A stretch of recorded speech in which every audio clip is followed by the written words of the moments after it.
pikonan.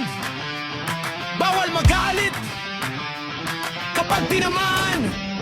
Tis na walang tropang asaran. Simulan na!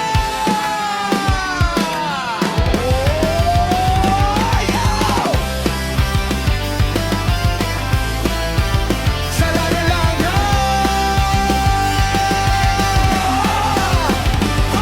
si Lance tumae sa short, amoy buong court. Panay utot sa kanto, lahat nag-aabot. Pagdaan sa daan, takip lahat ng ilong. Kahit electric fan, sumusupong tumulong. Si RJ, gwapo lang, puro flex sa salamin. Muslim nga malaki pero laging nagpapapansin. Picture ng picture, akala'y artista. Pag may mabigat na buhat, biglang nawawala. Hoy! Walang ligtas sa asaran. Lahat dito may kapalpakan. Papag napikon, libre ang pagkain.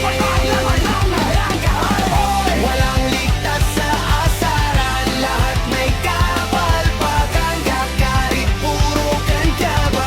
Din ang iyong katalmaan. Si Jelly Ann sa Kuya ODM laging unang talo. Sa Roblox naman nahuhulog sa kanto. Lag lang yan ang lagi niyang dahilan. Kahit bot ang kalaban, hirap pa rin lumaban. Si Wayne malakas, iPhone ang hawak. Lakad na parang bodyguard kung umapa. Pag inilabas phone, parang may concept. Pero pag lawat na mukha niya ang offset. Walang ligtas sa asaran. Lahat dito may kapalpakan. Kapag napikon, libre ang pagkain.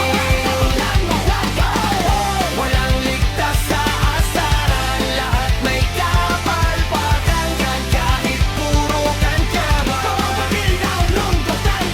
Yan yan sa Roblox, akala'y pro player. Pagdating sa obby, nahuhulog forever. Sabi niya malakas ako, panoorin niyo ko. Sa una palun pa lang, game over na ito. Sa sniper game, bot na ang kalaban. Pero si Yan Yan pa rin ang nahuhulihan. Kahit NPC na, hirap ang tamaan. Siya ang bumaril, pader ang tinatamaan. Panay sabi ng lag at sira ang aim. Pero kada round, talo pa rin sa game. Akala mo pro, kung makapagyabang. Back scoreboard na nasa pinakailalim. Heads map, ako, takbo ang tao. RJ formado pero puro ba cute lang daw. Jelly yan noob, lagi talunan. Yan yung sniper daw, pero bot ang katumbasan. When may iPhone, lakat mayaban. Pero pag walang charger, tahimik na lamang. Tropang maigay, puro kadyawan. Pero bukas magkakaroon